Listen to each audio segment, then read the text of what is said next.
नमस्कार, मैं हूं दिव्या और आप देख रहे हैं आंखें न्यूज 24। आइए सबसे पहले नजर डालते हैं आज के मुख्य समाचारों पर।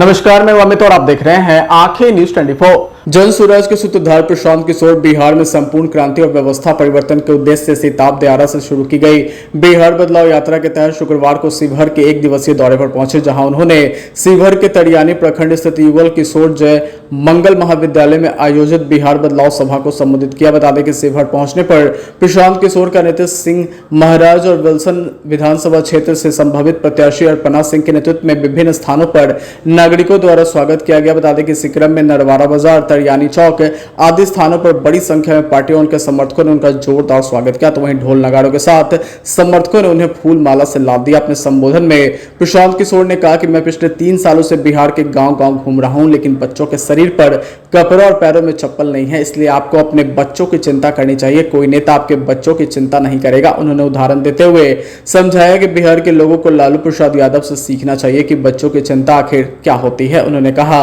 कि लालू प्रसाद यादव का बेटा 9वीं पास भी नहीं किया, फिर भी वो चाहते हैं कि उनका बेटा राजा बने, और दूसरी तरफ बिहार के लोग जिनके बच्चे मैट्रिक, बीए, एमए कर चुके हैं, फिर भी उन्हें एक चपरासी की नौकरी तक नहीं मिल रही। वहीं इस बार वोट लालू प्रसाद यादव, नीतीश कुमार, प्रधानमंत्री नरेंद्र मोदी के लिए नहीं, बल्कि इस बार वोट बिहार के बदलाव के लिए देना है। इस बार वोट अपने बच्चों की शिक्षा और रोजगार के लिए आपको देना है। प्रशांत किशोर ने कहा कि बिहार में अधिकारी और नेता राशन कार्ड बनवाने से लेकर जमीन की रसीद काटने तक के लिए रिश्वत ले रहे हैं, जिससे आम लोग पूरी तरह से परेशान हैं। उन्होंने कहा कि यहाँ के लोगों को जागरूक करने आए हैं, उन्हें अपने बच्चों के भविष्य के लिए वोट करना चाहिए। जनता इस बात से संतुष्ट है कि उन्हें 5 किलो अनाज, सिलेंडर और बिजली मिल रही, लेकिन जनता ये नहीं सोचती कि उनके बच्चों की शिक्षा और रोजगार नहीं मिल रहे। नमस्कार, मैं अमित और आप देख रहे हैं आंखें न्यूज 24। उप मुख्यमंत्री विजय सिन्हा ने मुख्यमंत्री के द्वारा सामाजिक पेंशन को लेकर की गई घोषणा पर बड़ा बयान दिया। उन्होंने कहा कि 400 रुपये मिलता था, अब उसे बढ़ाकर 1100 रुपये मिलेगा। वहीं आगे उन्होंने कहा कि इस पहल से बिहार के करोड़ों लोगों को इससे फायदा होगा। उन्होंने कहा कि मुख्यमंत्री धन्यवाद के पात्र हैं। उन्होंने ये भी कहा कि 1000 रुपये की मांग की गई थी, जिसे बढ़ाकर हमारी सरकार ने और प्रधानमंत्री नरेंद्र मोदी और नीतीश कुमार के नेतृत्व में बिहार लगातार विकास कर रहा है। वहीं आगे उन्होंने ये भी कहा कि जीविका दीदी के लिए अलग से घोषणा की गई है। आइए आपको सुनवाते हैं और क्या कुछ कह रहे हैं विजय सिन्हा। ऐतिहासिक आज सामाजिक पेंशन का जो 400 रुपये मिलता था, अब 1100 रुपये मिलेगा। मुख्यमंत्री जी का घोषणा महिला संवाद के तहत लोगों के मांगों को पूरा किया गया है बिहार सरकार के द्वारा। ये ऐतिहासिक घोषणा है। लोग 1000 रुपये, लेकिन तो 1100 रुपया दिया जा रहा है। हर पंचायत में विवाह भवन बनाने का 3 लाख से अब बढ़ाकर 6 लाख 7% पर ऋण देने का, ये कई ऐतिहासिक मुख्यमंत्री जी के द्वारा घोषणा की गई है।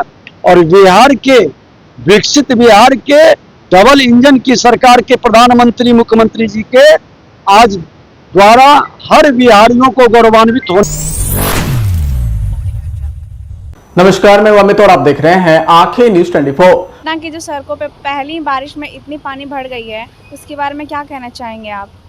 उसके बारे में यही कहना चाहेंगे कि पटना में बारिश हुई है, जिसके कारण बहुत सारे जो गड्ढे हैं उस पर सरकार को ध्यान देना चाहिए, इस पर कि उसको बंद करा देना चाहिए।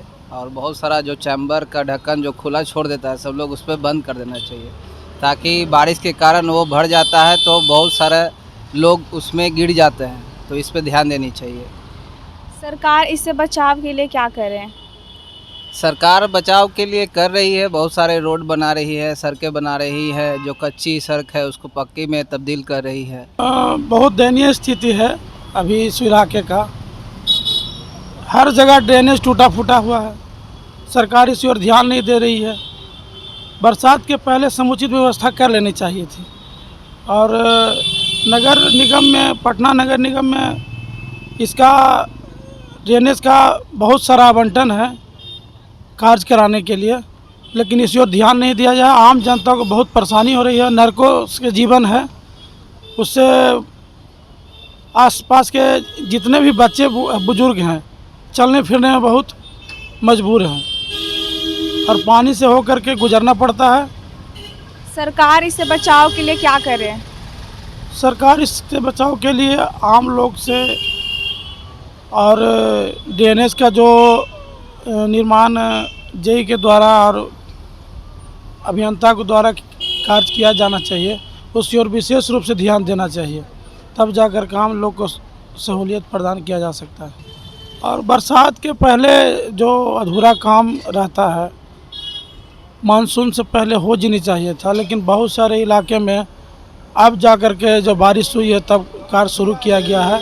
समाचारों में वक्त हो चला एक छोटे से अंतराल का। पटना में कई वर्षों से शिक्षा में अहम योगदान दे रहा है Gyansthali high school Alamganj Patna city, जहां 10वीं और 12वीं की बोर्ड परीक्षाओं में 100% अंक प्राप्त कर रहे हैं बच्चे। एक ऐसा स्कूल जहां न केवल होती है पढ़ाई बल्कि साथ ही साथ होती है कल्चरल एक्टिविटी, स्पोर्ट्स एक्टिविटी से जुड़े गेम्स, मैथ ओलंपियाड से लेकर साइंस ओलंपियाड, जहां बच्चों के लिए स्कूल कैंपस अत्याधुनिक सुविधाओं से लैस, छोटे बच्चों के लिए वाहन और ट्रांसपोर्ट की विशेष सुविधा।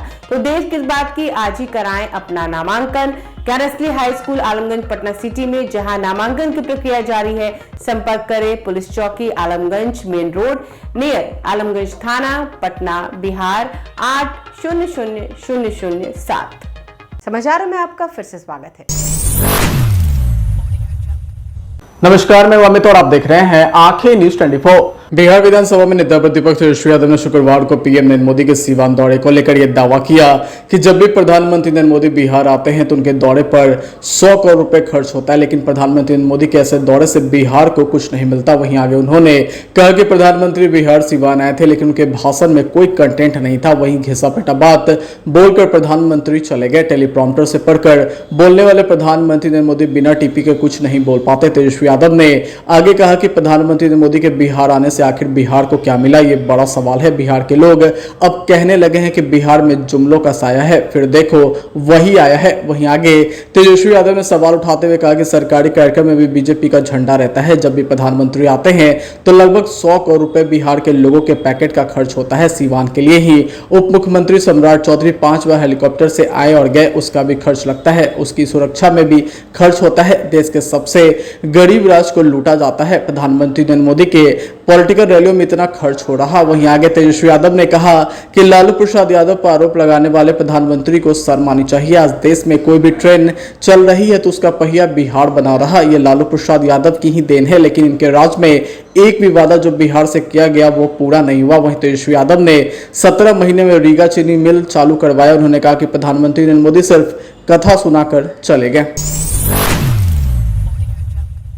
नमस्कार, मैं अमित और आप देख रहे हैं आंखें न्यूज 24। विकासशील इंसान पार्टी के संस्थापक और बिहार के पूर्व मंत्री मुकेश सैनी शुक्रवार को दरभंगा पहुंचे, जहां बिरौल में आयोजित कुशेश्वर स्थान विधानसभा में कार्यकर्ताओं सम्मेलन में कार्यकर्ताओं को संबोधित करते हुए उन्होंने कहा कि भले ही मैं कहीं के लिए नेता हूं, लेकिन दरभंगा के लिए मैं आपका बेटा हूं और आपका साथी। उन्होंने कहा कि बिहार में निषाद के कल्याण के लिए पिछले 12 सालों से लगातार मैं संघर्ष कर रहा हूं, लड़ाई लड़ रहा हूं। आज़ादी के बाद से निषादों को कोई पहचानता नहीं था। चुनाव के समय केवल निषादों के वोट को खरीदा जाता था, लेकिन 12 सालों से हमने निषादों की परिभाषा बदल दी। आज लोग मानते हैं कि निषाद अब केवल मछली मारने वाला नहीं बल्कि सरकार बनाने वाला भी है। ये हमने करके दिखलाया है। वहीं आगे उन्होंने लोगों का आह्वान करते हुए कहा कि पहले बच्चों को पढ़ाइए और एकजुट होकर संघर्ष कीजिए। जब संघर्ष होगा तो निषाद को आरक्षण में मिलना लगभग तय है। अगर हमारे पूर्वज लड़ाई लड़े होते तो हमें संघर्ष नहीं करना पड़ता। वहीं मुकेश सहनी ने आगे कहा कि अपनी लड़ाई खुद लड़नी पड़ती है। बाबा साहेब भीमराव अम्बेडकर नहीं होते